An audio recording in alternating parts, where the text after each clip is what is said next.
Merci pour la présentation. Et je vais remercier aussi aux organisateurs d'avoir soutenu la réalisation de ces colloques à distance et de ces faits de pouvoir partager aujourd'hui, échanger sur nos recherches. Dans le titre de la communication, formateur des futurs professeurs en mathématiques, quel savoir mobilise-t-il pour former à l'enseignement? Le plan de la présentation,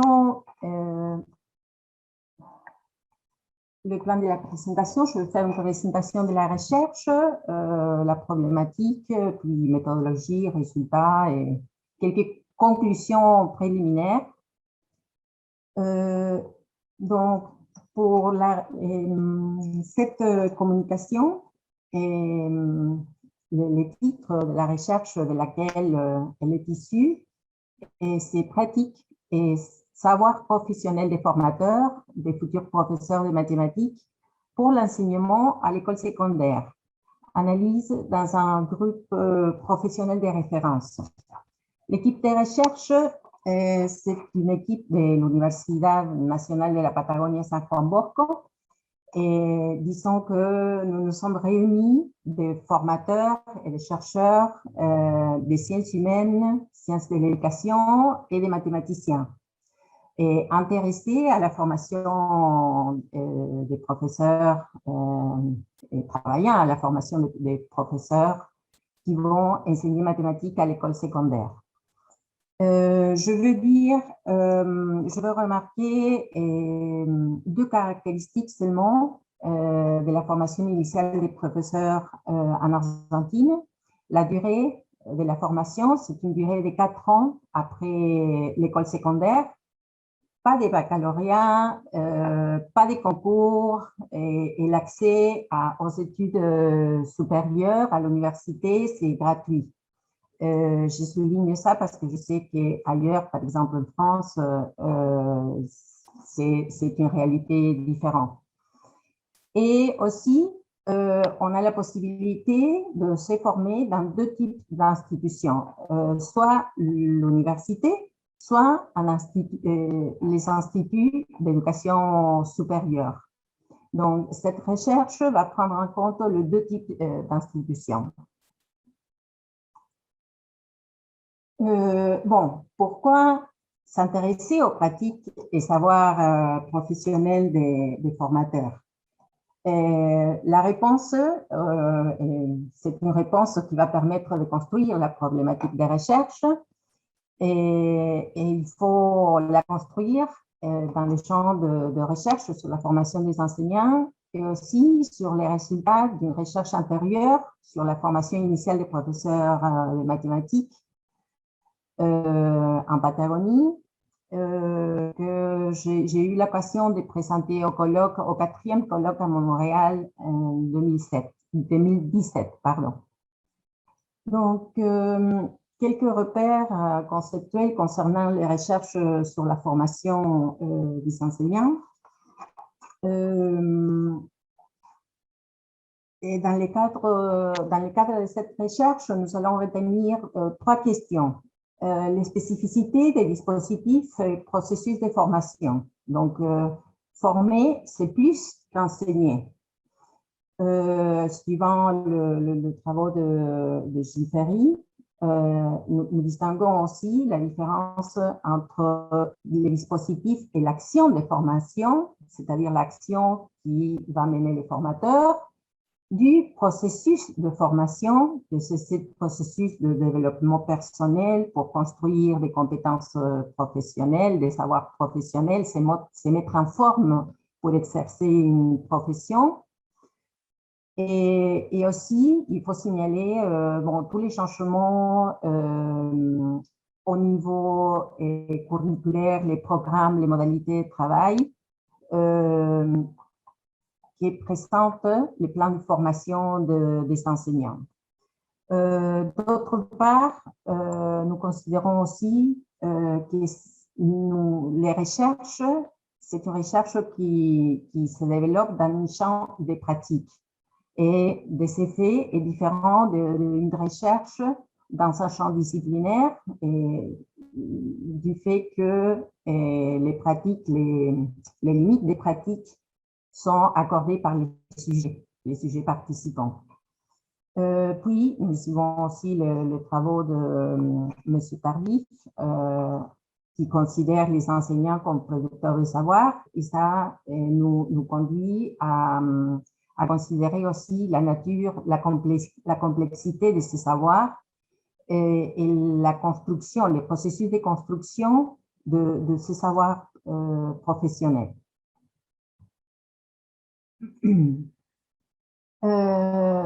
Du côté dispositif de recherche, nous faisons la distinction aussi entre pratiques déclarées et pratiques réelles de formateurs. Et c'est pour ça que nous avons fait les choix de la clinique de l'activité pour la méthodologie que nous allons mettre en place.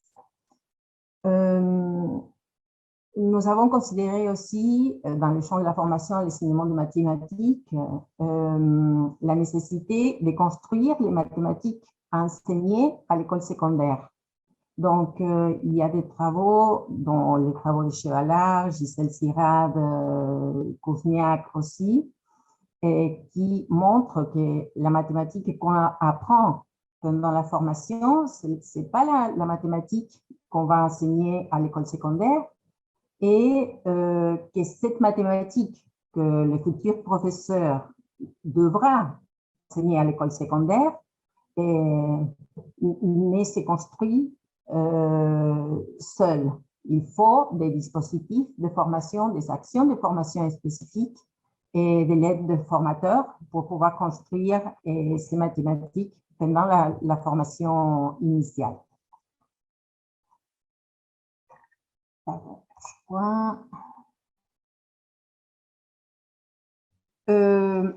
Donc, pour construire la problématique de ces recherches aussi, nous avons pris en compte les résultats d'une recherche antérieure en Patagonie qui montrait que les formateurs, les futurs professeurs en mathématiques, ils avaient du mal à identifier quand, comment, à quel moment du trajet de formation les étudiants construisent les mathématiques qu'ils vont enseigner à l'école secondaire.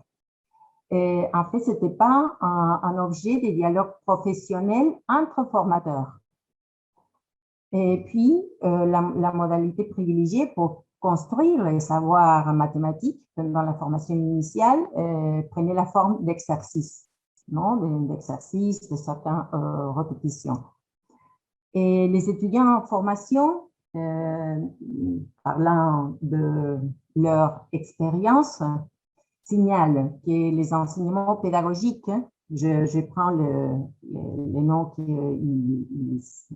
ou la façon où ils l'expriment, et dans les enseignements pédagogiques, on pourrait apprendre à enseigner, et dans les enseignements dits ou nommés pour eux comme spécifiques, c'est la théorie d'un côté et la pratique d'autre côté. Donc, on était intéressé alors de connaître quels sont les savoirs qui mobilisent les formateurs pour construire des situations de formation pendant le trajet de la formation initiale.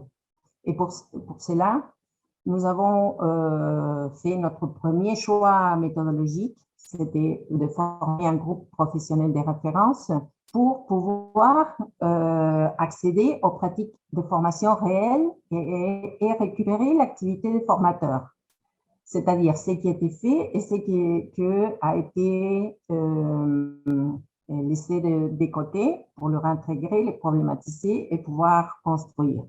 Donc, et récupérer aussi une construction collective de la profession.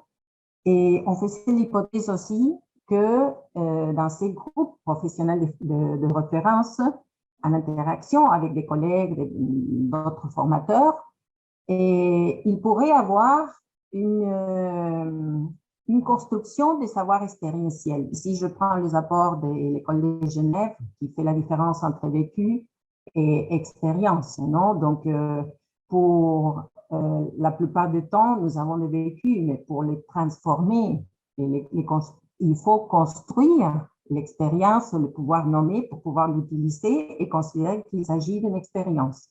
Donc, ces groupes-là pouvaient créer les conditions pour ces processus-là et rendre compte des savoirs qu'ils mobilisent pour construire situation des formations.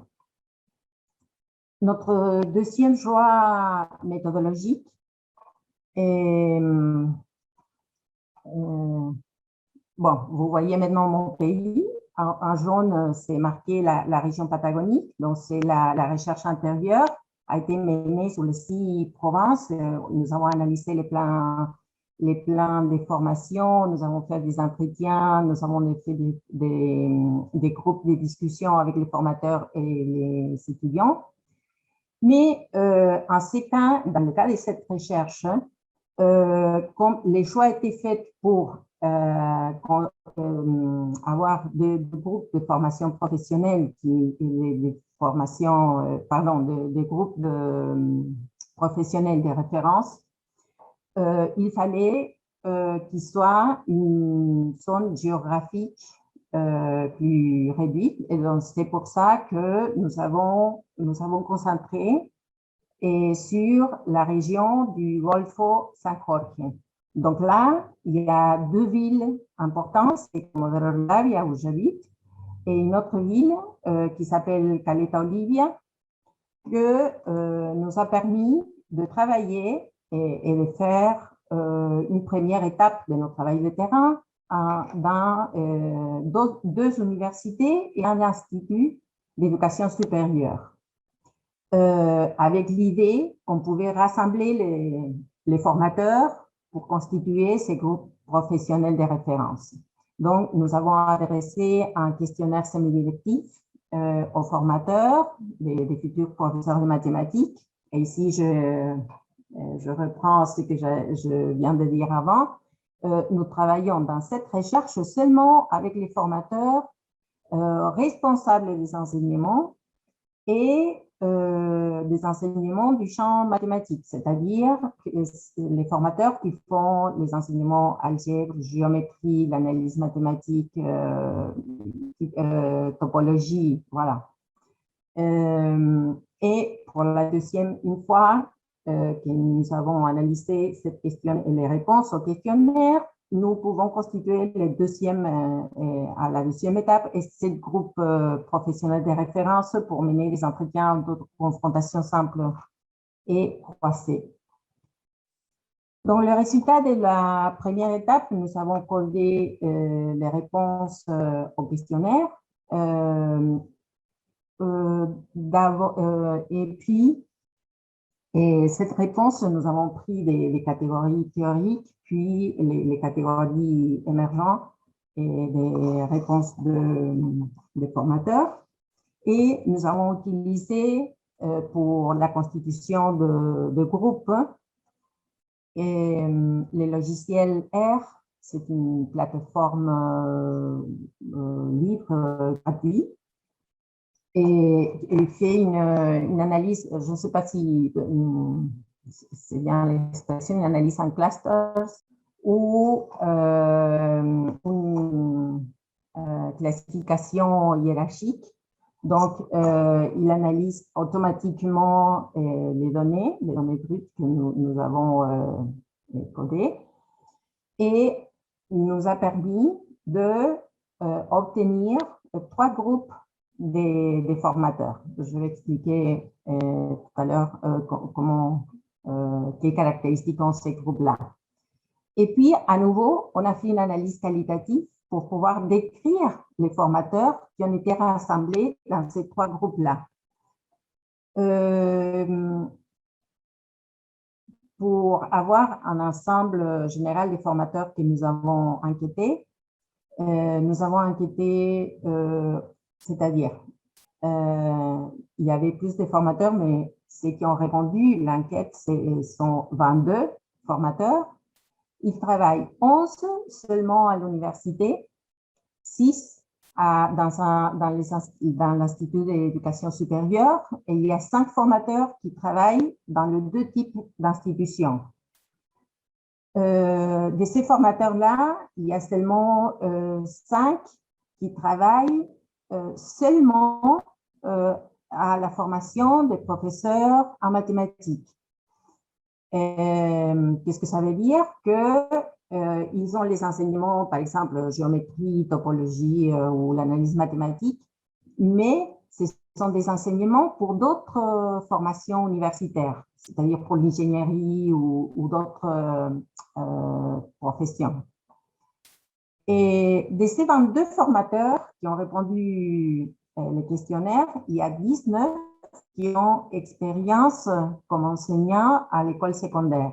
C'est-à-dire, au moment de répondre les questionnaires, ils travaillaient à l'école secondaire ou bien ils avaient travaillé quelques années avant, mais ça les a donné l'opportunité de connaître la dynamique de travail de l'école secondaire.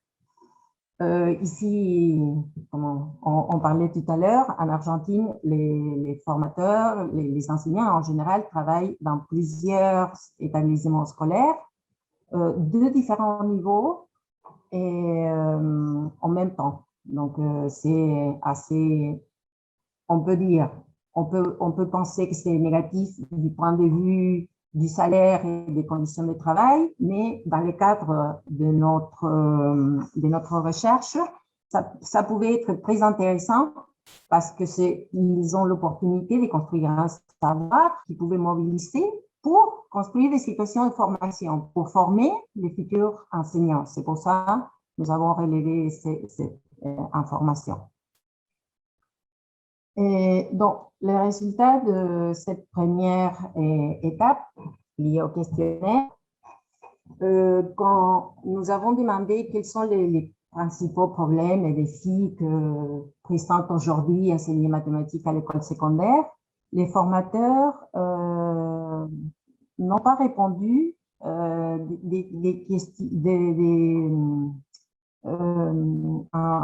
disant en faisant référence aux questions de la formation ou des pratiques qu'ils pouvaient rencontrer à l'école secondaire. Ils n'ont pas inclus ces questions-là dans ces réponses.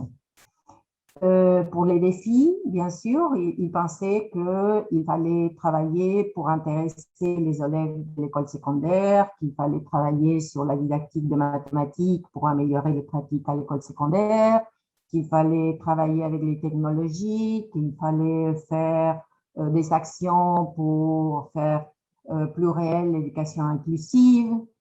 Mais non, au moment de dire quelles sont les contributions de l'enseignant qu'eux développent à la formation initiale pour former,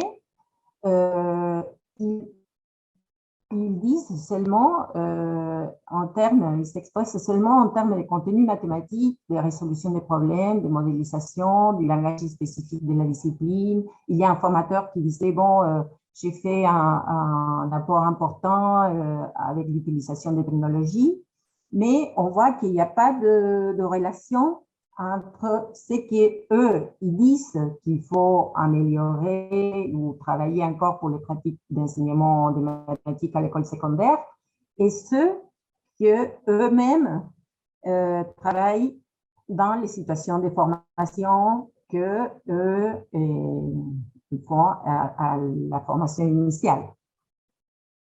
Donc, j'ai choisi une des questions pour présenter. Nous avons demandé aussi quels problèmes trouver au moment d'enseigner l'algèbre, la géométrie, bon, l'enseignement où ils étaient responsables. Et ça, c'est le résultat général des 22 réponses. En 71%, signalent de problèmes liés aux étudiants. Des problèmes liés, bon, sont des étudiants qui ont fait des apprentissages insuffisants à l'école secondaire, donc il manque de certaines notions des bases pour comprendre les mathématiques qu'on apprend à l'université. Ils ne lisent pas donc, pour étudier, donc il faut lire. Il y a des habitudes d'études, ils n'assistent pas aux cours. Bon, c'est des questions qu'ils signalent comme des problèmes au moment enseigner les contenus mathématiques.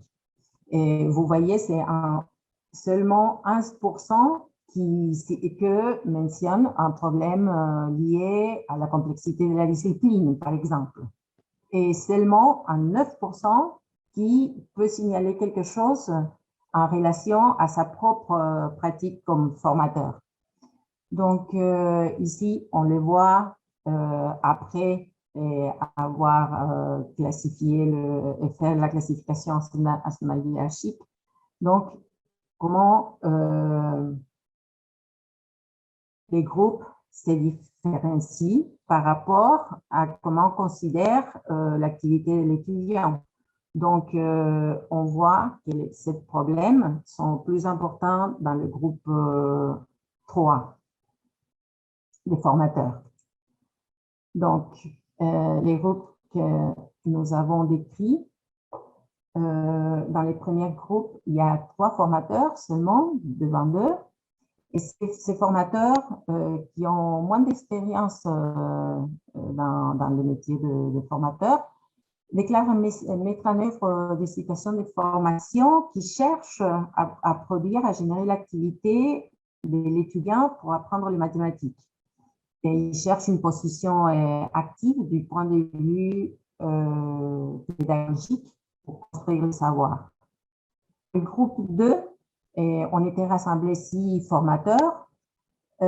Ces formateurs-là déclarent mettre en œuvre une situation de formation orientée à articuler la mathématique avec d'autres disciplines, c'est-à-dire les mathématiques au service de la santé, de la chimie. Bon, ce sont des formateurs qui travaillent dans d'autres formations, pas seulement dans la formation pour les futurs enseignants.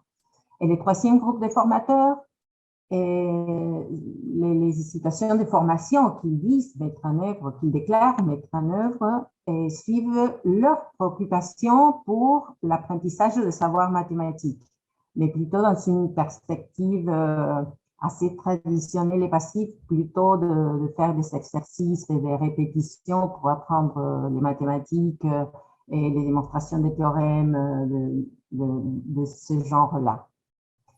Je vous interromps. Donc, il vous reste 5 minutes. C'est bon? 1 minute? 5 minutes. Donc, bon, 5 minutes, d'accord. Bon, pour la deuxième étape, nous avons